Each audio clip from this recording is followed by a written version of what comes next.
Take me out to the ball game, take me out to... With the crowd. Yeah, take me out with the crowd. Dad, I think I'd like to be a big league ball player when I grow up. Can I? I think you can be anything you want to be, champ. Hey, I thought we were going to play baseball. This isn't the road to the field. No, it's another road. To something I've been wanting you and me to see together. We'll play ball, but this is something special. More special than baseball? Oh, you can make that call, son, but I guarantee it's special. Rock, someday when the team's up against it, breaks are beating the boys, ask them to go in there with all they've got. Win just one for the Kipper. Randy! Where's the rest of me? You mean this is all being recorded for posterity up there? Yes, sir. And we're on the air now? No two prettier people could be. Have we got anything to sell? The trouble with our liberal friends is not that they're ignorant. It's just that they know so much that isn't so. Now... Governor Reagan, I now declare you to be duly installed as governor of the state of California. I accept your nomination for the presidency of the United States. Are you better off than you were 4 years ago? I, Ronald Reagan, do solemnly swear. I, Ronald Reagan, do solemnly swear That I will faithfully execute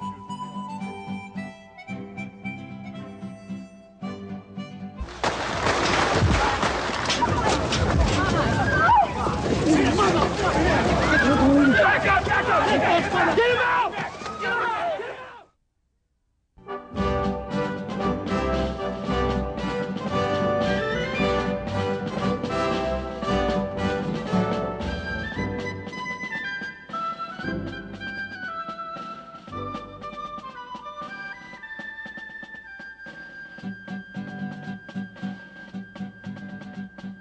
Well, this is it. The Ronald Reagan Presidential Library. I can see books at school, Dad. Well, this library is more than just books. It's a collection from the life and dreams of one of our presidents. Hey, he was a baseball announcer when he was younger. Yeah? Well, that's really where he came from? Dean's out of the mound. He's got his sign. Here comes the pitch, and it's a ground ball down towards second base. Shortstop going over after it comes in. Fast picks it up, whips it over to first base in time for the out. Ronald Reagan was born in 1911 in a flat above the local bank in Tampico, Illinois. Family legend says when his father ran up the stairs and saw his newborn son, he quipped, "He looks like a fat little Dutchman." But who knows? He might grow up to be president someday. I was the youngest in the family, and he started calling me the Dutchman. I had an older brother. It got shortened down, and I grew up with Dutch. Reagan's mother was a small woman with auburn hair, but she had a giant sense of optimism. She once told young Ronald that everything in life happened for a reason, that all things were part of God's plan, even the most disheartening setbacks. And in the end, everything always worked out for the best. We were poor, but the government didn't come around and tell us we were, so we didn't know it. And probably we didn't know it because Nellie was always finding someone that was worse off than we were, that needed help. Reagan liked to say his father was endowed with the gift of Blarney and the charm of a leprechaun. A legacy he left with his sons was the belief that all men and women, regardless of their color or religion, were created equal.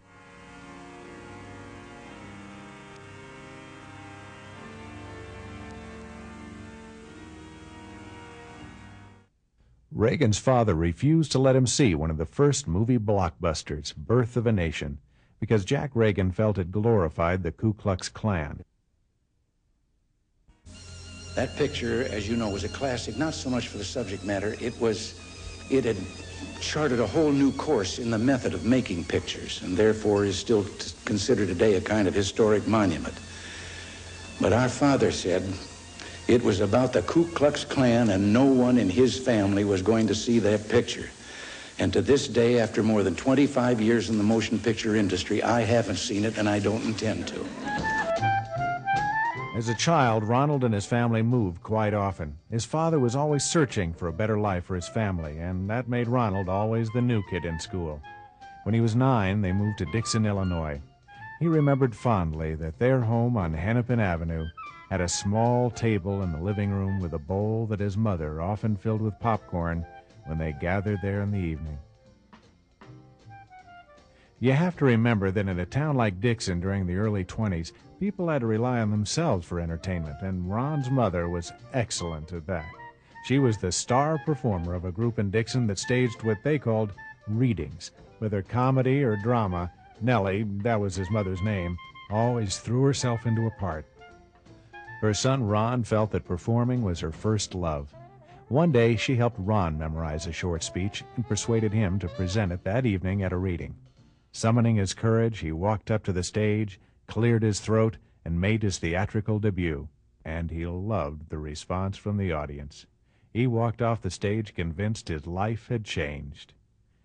By the time he was a high school senior, he was so addicted to student theatrical productions that no one could keep him out of them. He worked hard to understand the motivations of the characters he played. This process, called empathy, would play a major role in his later political life. By this time, young Ron Reagan had grown to a whopping 5 foot 10.5 inches and weighed over 160 pounds. He made the varsity football team, but found himself warming the bench until mid-season. Then one Saturday morning, the coach announced, "Right guard, Reagan." That's all Ron had to hear. Once he got in the game, he never let the other guy get his position back. After high school graduation, Ron enrolled in Eureka College. He was 17 then. Despite his preoccupation with extracurricular activities, Ron was always convinced he got a solid liberal arts education at Eureka, particularly in economics. He had chosen that major because he felt that one way or another he'd end up dealing with dollars. If not at his father's store, then perhaps in some other business. You know, I was devoted to some other activities such as football and swimming and campus dramatics. And I've often wondered since if I'd spent more time and worked harder as a student, how far I might have gone. And he still couldn't say aloud, even to himself, that he wanted to be an actor. He felt that to admit he wanted to be a movie star would have been as eccentric as saying he wanted to go to the moon. Well, there I was with my degree in economics, a graduate with a bachelor arts degree. And it hadn't occurred to me really what I wanted to do or anything except get a job of some kind or other. It was those kind of times. In later years, Ron surmised that if he'd been hired by Montgomery Ward, he may never have left Illinois. A deep, serious thinker, Reagan often wondered at how people's lives are shaped by what seem like small and inconsequential events. How an apparently random turn in the road can lead you a long way from where you ever expected to go. For the future president, the first of these turns occurred in the summer of 1932, right in the heart of the Depression. He recalled those as cheerless, desperate days, and he felt that anyone who didn't live through the Depression could never understand how bad it was. He remembered President Franklin D. Roosevelt saying the country was dying by inches. There were millions of people out of work. The unemployment rate across the country was over 26%. Every day, the radio warned people not to leave home to find work because there were simply no jobs anywhere. And there were no jobs, and for many it seemed like there was no hope.